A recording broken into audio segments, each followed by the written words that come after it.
오늘은 성령님께서 우리에게 오신 것을 기념하는 성령 강림 주일입니다. 성령님은 예수님을 나의 구주로 믿는 모든 성도에게 임재하십니다. 구약에서는 하나님이 특별히 세운 종에게만 성령이 특별히 임재했지만 예수님이 부활하신 이후에는 모든 믿는 자에게 성령님은 임재하십니다.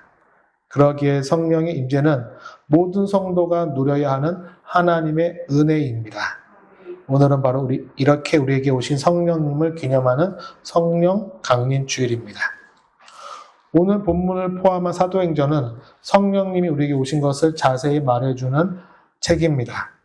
사도행전 1장에서 예수님은 십자가에 죽으시고 부활하신 후에 제자들과 40일간 함께 하십니다. 이렇게 제자들과 함께 하시면서 하나님의 나라에 대해서 복음을 자세히 가르치십니다. 그리고 예수님은 승천하기 전에 제자들에게 하나님이 약속하신 성령님을 기다리라고 그들에게 말씀하십니다. 즉 예수님이 하늘로 승천하면 하나님이 약속하신 성령님이 제자들에게 임한다는 것입니다. 예수님은 이제 하늘로 올라가야 하지만 또 다른 보혜사인 성령님이 예수님을 대신하여 제자들에게 임한다는 것입니다.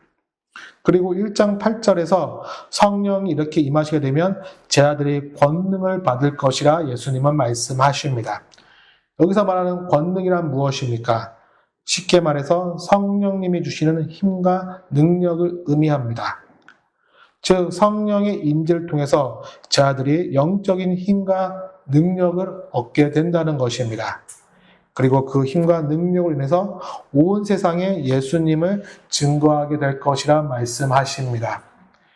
이렇게 예수님은 제자들이 본격적으로 사역을 시작하기 전에 주의 복음을 증거하기 전에 먼저 하나님이 약속하신 성령을 받고 성령의 힘으로 그들이 주의 증거를 할 것이라 약속하신 것입니다.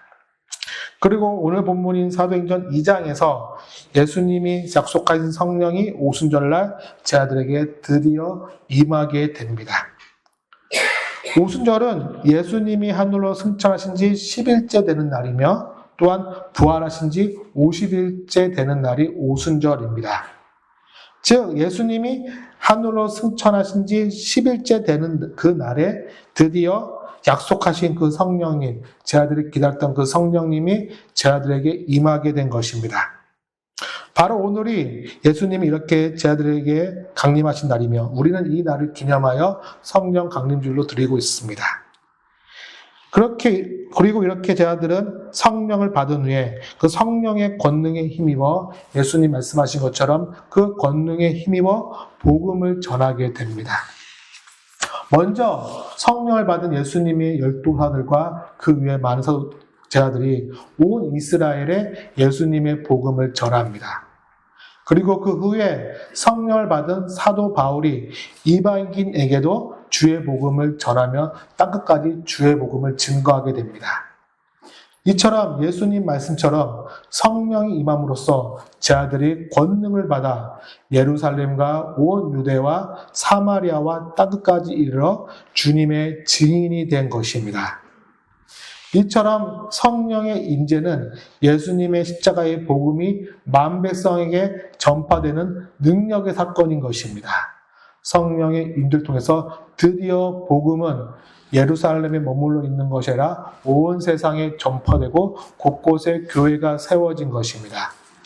그러기에 성령 강림 사건은, 그 임재 사건은 기독교 역사에 있어서 매우 중요하며 의미 있는 사건입니다.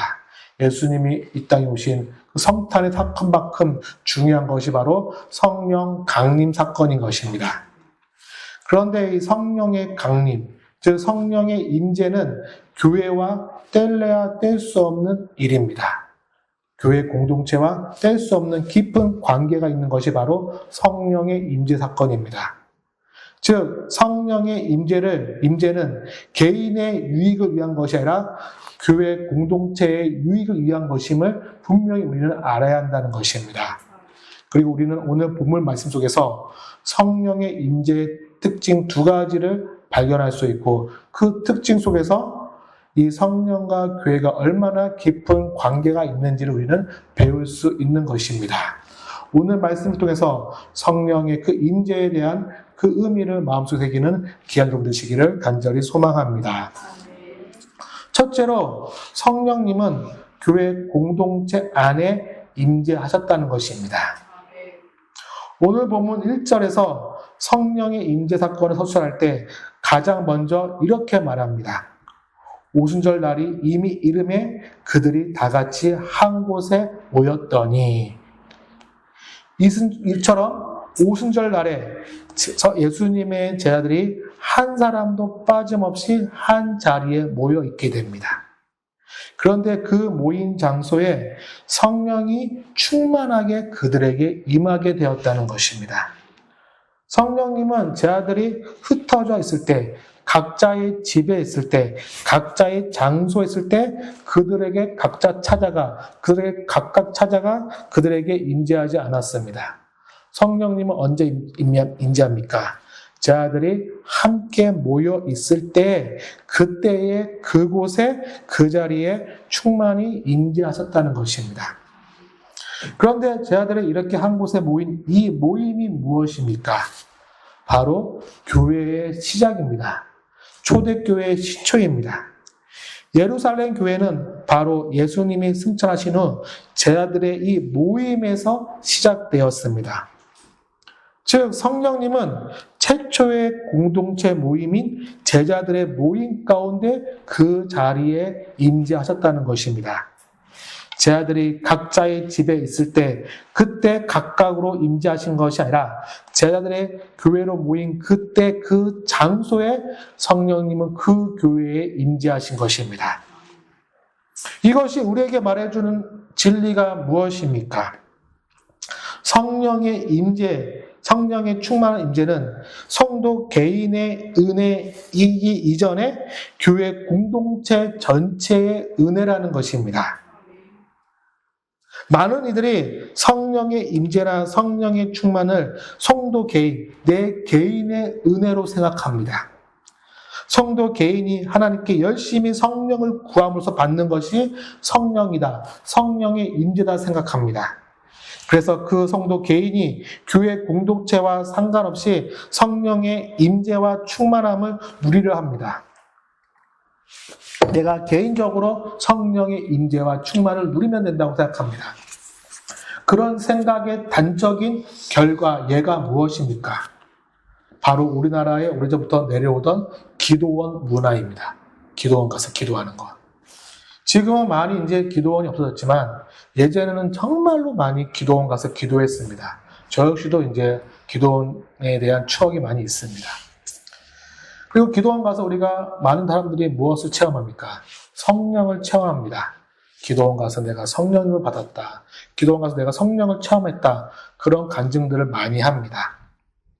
이런 기도원의 영성, 기도원의 성령 영성 뿌리가 되는 그 생각, 근본적인 생각이 무엇입니까? 성령의 임재를, 성령의 충만함을 교회 공동체의 공적인 은혜가 아닌 개인의 은혜로 받아들이기 때문입니다. 내가 교회와 상관없이 기도원 가서 또는 어느 성령 충만한 사람한테 기도하면 받는 것이 성령의 은혜다. 성령이 충만합니다. 교회 공동체와 개별로 내 은혜로서 자꾸 성령을 생각하는 것이 바로 기도원 영성의 뿌리가 됩니다. 그러나 성령에 대한 이러한 생각은 매우 잘못된 것입니다. 근본적으로 잘못된 뿌리입니다. 교회와 상관없이 내가 원하면 받을 수 있는 것이 성령이라고 생각하면 안 됩니다. 교회와 교회 공동체와 분리해서 성령의 임재 생각하면 안 됩니다. 성령의 임재는 앞에 말한 것처럼 개인의 은혜이기 이전에 근본적으로 교회 공동체에 주어지는 하나님의 은혜입니다. 하나님은 그 개인에게 먼저 성령을 주기 전에 어떻게 합니까? 교회 공동체, 그 공동체에 성령님을 충만하게 하신다는 것입니다. 우리는 성령의 임재를 이렇게 교회 공동체적 관점에서 먼저 생각해 봐야 하는 것입니다. 그런데 성령님은 왜 개인이 아닌 교회 공동체 안에 먼저 임재하십니까? 그것은 성령님의 임재의 주 목적이 바로 교회를 바르고 온전하게 세우는 것에 있기 때문입니다. 다 같이 화면에 에베소서 4장 11절과 12절 말씀을 함께 읽어보겠습니다.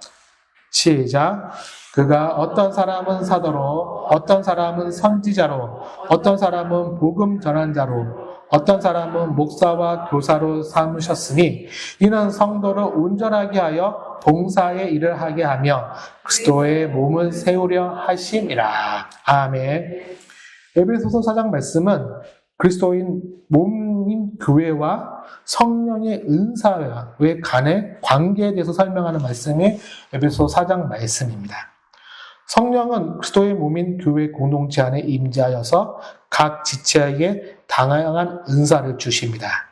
그 은사에 따라 교회는 어떤 이들은 사도로 세우고, 어떤 이들은 선지자로 세우고, 어떤 이들은 복음 전하는 자, 어떤 이들은 목사와 교사로 그 은사에 따라 세우게 됩니다. 그런데 이렇게 성령의 은사로 세워진 직분의 결론은 무엇입니까? 12절 말씀처럼 그리스도의 몸을 세우려 하는 것입니다. 그리스도의 몸인 즉 교회를 세우기 위해서 성령이 그 교회 가운데 임재하시는 것입니다. 교회를 온전히 세우기 위해 각각의 지체에게 그에 걸맞는 은사를 주심으로써 그 교회를 하나님의 몸으로서 세워나가는 것입니다. 이처럼 성령님은 그리스도의 몸인 교회를 바로 세우기 위해 교회 공동체에 임재하신 것입니다. 우리는 보통 성령을 다른 말로 그리스도의 영이라고 말합니다. 이는 성령님은 자신의 일을 하는 것이 아니라 예수 그리스도의 일을 하신다는 것입니다. 그리스도의 영 또는 하나님의 영, 하나님 성부 하나님의 일을 하시고 예수님의 일을 하신다. 그것이 바로 성령이라는 의미입니다. 그런데 예수 그리스도의 일이 무엇입니까? 예수님의 그 사역의 주된 그 방향이 무엇입니까? 복음을 온 백성에게 전파하는 것이며 예수님의 몸된 교회를 세우는 것입니다. 그게 바로 예수님의 일입니다. 그러기에 성령이 하신 일도 무엇입니까? 아까 말한 것처럼 저희들에게 권능을 주어 복음을 전파하는 것이며 또한 무엇입니까? 교회를 세우는 것입니다. 예수님의 몸된 교회를 이 땅 가운데 세워나가는 것입니다. 이를 위해서 성령님은 교회 공동체 안에 임재하여서 그리스도의 몸인 교회를 온 성도와 함께 세워나가시는 것입니다. 그러므로 우리는 성령의 임재나 성령의 충만의 관점을 우리는 이제 새롭게 바꿔야 합니다. 그것은 성령의 임재와 충만을 내 개인의 사건이 아닌 교회 공동체 전체의 사건으로 바라보는 시각입니다. 우리의 시각을 내 개인에서 넓혀서 교회 공동체로 넓혀야 되는 것입니다. 다시 말해서 성령의 임재를 내 개인의 유익, 내 개인의 영적인 유익이나 어떤 개인의 사적인 유익이 아닌 교회 공동체 전체의 유익, 우리 공동체가 바로 서가는 그 유익으로서 성령의 임재와 충만함을 바라볼 수 있어야 한다는 것입니다.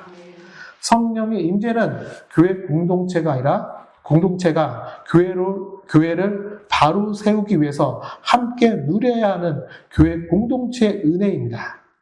이렇게 성령의 임재와 충만함을 개인의 관점이 아닌 교회 공동체적 관점으로 우리 관점의 변화가 있어야 하는 것입니다. 내 유익이 아닌 교회 공동체 전체의 유익을 위한 성령의 임재, 그 성령의 충만함을 바라볼 수 있는 그 눈이 우리에게 있어야 한다는 것입니다. 둘째로 성령은 각 개인에게 임재하셨다는 것입니다. 분명히 성령은 교회의 유익을 위해서 교회 공동체에 임재하시는 하나님의 예수님의 영입니다. 그런데 이렇게 교회 공동체에 임재하신 성령님은 각 개인에게도 임재하십니다. 오늘 본문 3절에서 성령의 임재에 대해서 이렇게 말합니다. 각 사람 위에 하나씩 임하여 있더니 라고 말합니다. 이 말은 헬라어 원어로 이렇게 풀면은 모든 사람에게, 거의 모인 모든 사람에게 각각 한 명도 빠짐없이 임하였더니 그런 뜻입니다. 그러니까 한 사람도 빠짐없이 각각 모든 사람에게 각각 성령님이 그들에게 임하였다는 것입니다. 분명 성령의 임재는 교회 공동체 사건입니다. 교회가 성령의 임재와 충만함을 교회 전체가 누려야 합니다. 함께 교회 전체가 그 성령의 임재 가운데 있어야 합니다. 그런데 성령의 임재는 단지 교회 공동체적 사건만은 아닙니다. 교회가 성령의 임재와 충만함을 누리는 것으로서 내 개인이 만족하면 안 됩니다. 교회가 성령에 충만한 것처럼 성도 개개인도 성령의 임재 안에서 성령에 충만해야 한다는 것입니다. 오순절날 모든 제자들이 빠짐없이 각각 성령을 받은 것처럼 교회가 성령이 충만했을 때 충만한 것과 더불어 우리 개개인도 각각 빠짐없이 모두가 각자가 성령에 충만해야 되는 것입니다. 그런데 성령이 각 개인에게 임재했다는 것을 우리는 또 개인의 유익으로 생각해서는 안 됩니다. 그것을 개인의 유익으로 오해해서는 안 됩니다. 우리가 분명히 알아야 할 것은 성령이 각 개인에게 임재하는 것 역시 앞에서 이야기한 것과 같이, 앞에서 교회 공동체에 임재한 것과 같이 그것 역시도 교회 공동체의 유익을 위해서 성령이 각 개인에게 임재했다는 것입니다. 제자들이 각자가 성령의 임재를 받고 무엇을 했습니까?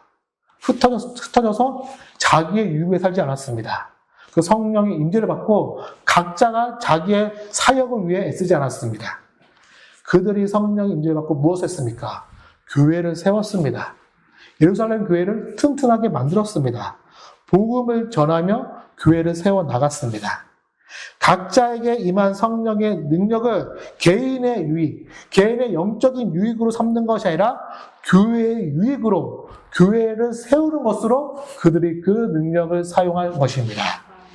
이처럼 성령이 우리 각자에게 임재한 것 역시 무엇입니까?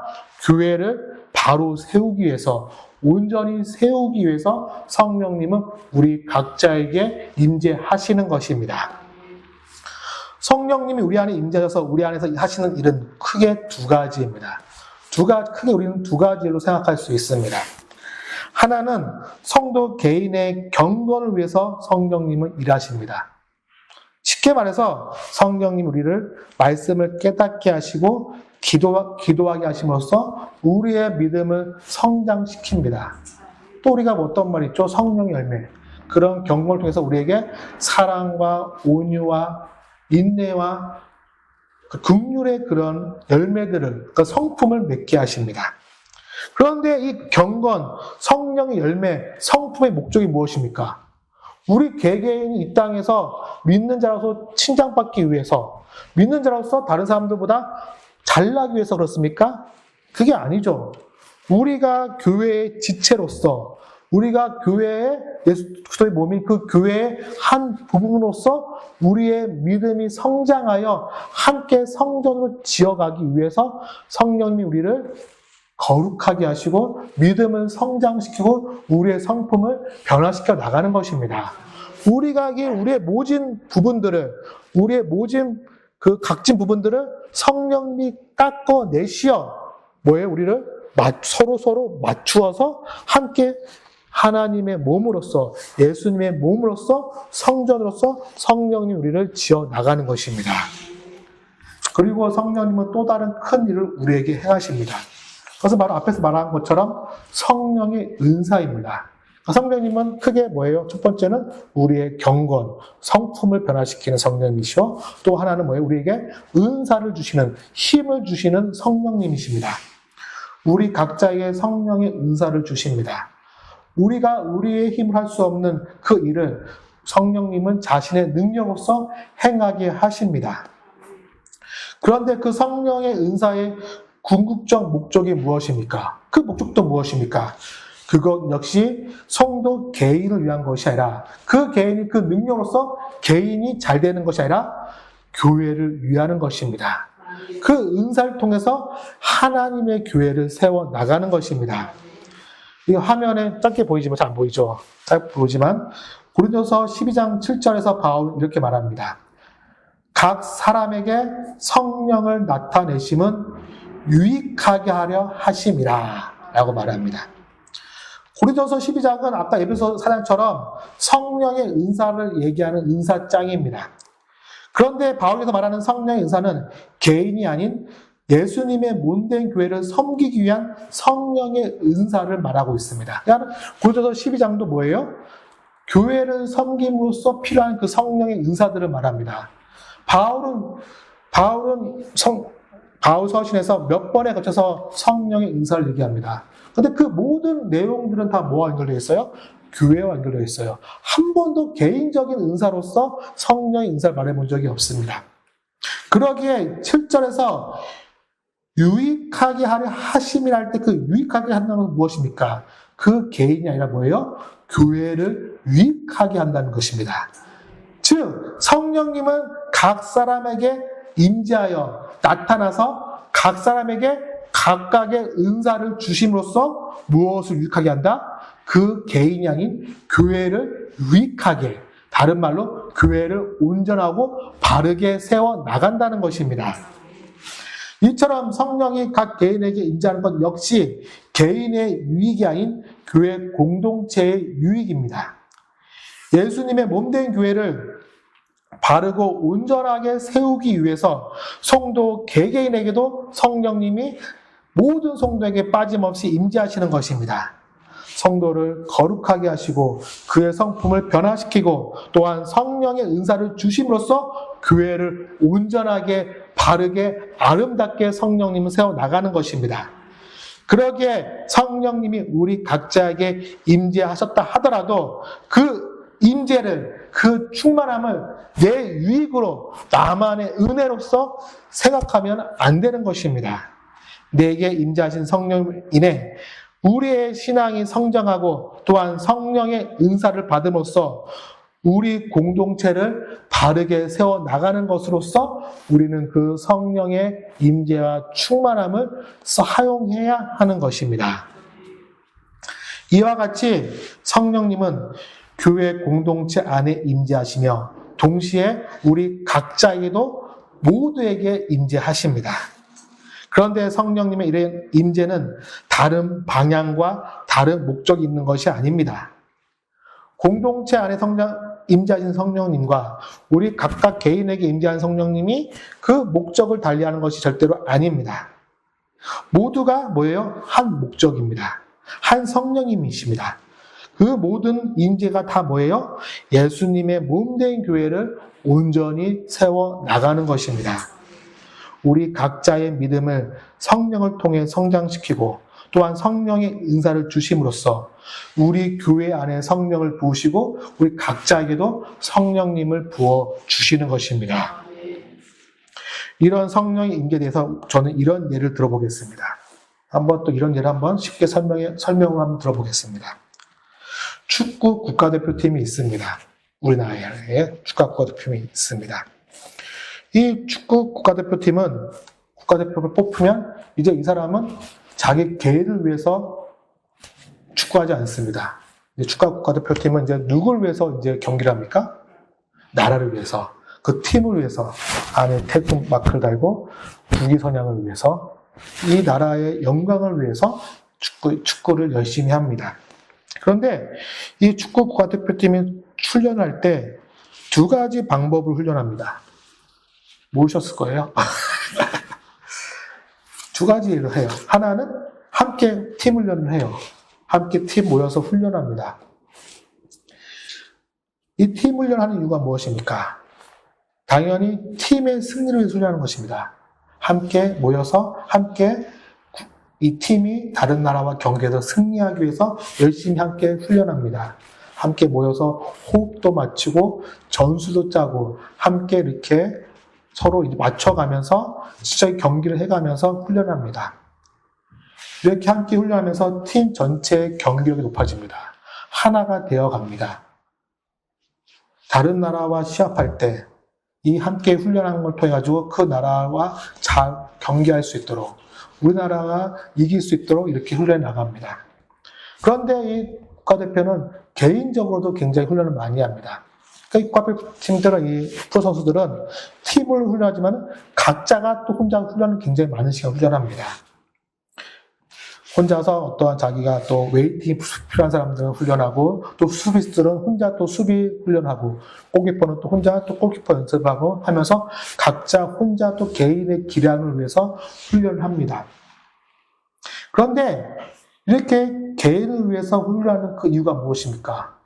그것도 개인의 목적이 아닙니다. 그 국가대표팀 그 선수들이 혼자 잘 되기 위해서, 혼자 기량이 높아지기 위해서 훈련받는 것이 아닙니다. 이 개인의 훈련 역시도 뭐예요? 국가대표팀을 위해서, 그 나라를 위해서, 국위 선양을 위해서 각자 열심히 혼자 훈련하는 것입니다. 각자가 개인 훈련을 통해서 개인의 기량을 높여서 개인의 포지션 맞게 실력을 쌓기 위해 훈련합니다. 그래서 이렇게 개인이 훈련할 때, 훈련 후에 함께 모였을 때 그 개인의 훈련이 시너지가 되어서 또 그 국가대표팀이 더 열심히 싸울 수 있는 것입니다. 승리할 수 있는 것입니다. 이렇게 국가대표팀은 함께 훈련하나 개인적으로 훈련하나 다 뭐예요? 뭐를 위해서? 그 팀을 위해서, 나라라는 공동의 목표를 가지고 훈련하는 것입니다. 이것이 온전히 일치되는 비유는 아닐 수 있지만 그래도 성령의 임재에 이해하는데 좋은 비유인 것 같습니다. 성령님은 교회 공동체 안에 함께 임재하십니다. 그 공동체 안에 충만히 임재하십니다. 그리고 각 개인에게도 각각 빠짐없이 임재하십니다. 교회에 충만히 임재하신 성령님은 성도 각각 개인에게도 빠짐없이 다 임재하십니다. 그런데 성령님의 임재의 목적은 하나입니다. 다른 것이 아닙니다. 모두가 뭐예요? 교회를 세우기 위함입니다. 개인이 아니라 이 공동체를 위해서, 예수님의 몸인 그 몸, 교회를 위해서 우리에게 임재하시는 것입니다. 성도 개인의 유익이 아닌 교회의 유익을 위해서 우리에게 임재하시는 것입니다. 축구 국가대표가 국가대표 그 팀을 위해서 함께 훈련도 하고 개인으로 훈련도 합니다. 마찬가지로 성령님은 교회 공동체 전체의 유익을 위해서 교회의 전체에 충만히 임재하시면서 동시에 우리 각자에게도 임재해 계시는 것입니다.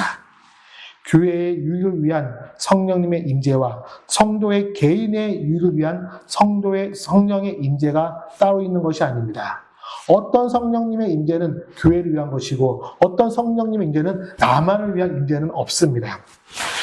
교회에 충만하시는 성령님은 우리 각자에게도 충만히 임재하십니다. 이 모두가 뭐예요? 예수님의 몸된 교회를 세우기 위해서, 우리 개개인의 잘됨이 아니라, 개개인의 영광이 아니라 우리 개개인들이 함께 모여 이 교회를 세우기 위해서 성령님은 교회에도 충만히 임재하시고 우리 모두에게도 각자에게 지금 임재해 계시는 것입니다. 그러기에 결론적으로 우리는 성령님의 임재에 관하여 이런 자세를 가져야 됩니다. 결론을 맺겠습니다. 먼저 우리는 성령이 우리 충익교회 전체에 충만히 임재하시고 또한 우리 각자에게도 빠짐없이 임재하시기를 사모하고 기도해야 됩니다. 앞서 말한 것처럼 성령의 임재는, 성령의 충만함은 개인적 사건이 아닙니다. 성령의 임재의 첫 번째 뭐예요? 교회 공동체 사건입니다. 성령님은 개개인에게 임재하기 전에 뭐예요? 교회 공동체에 먼저 임재하십니다. 그러기에 우리는 먼저 뭐예요? 이 성령님이 우리 충익교회 전체에, 충익교회 안에 충만히 임하도록, 충만하도록 소망하고 기도해야 되는 것입니다.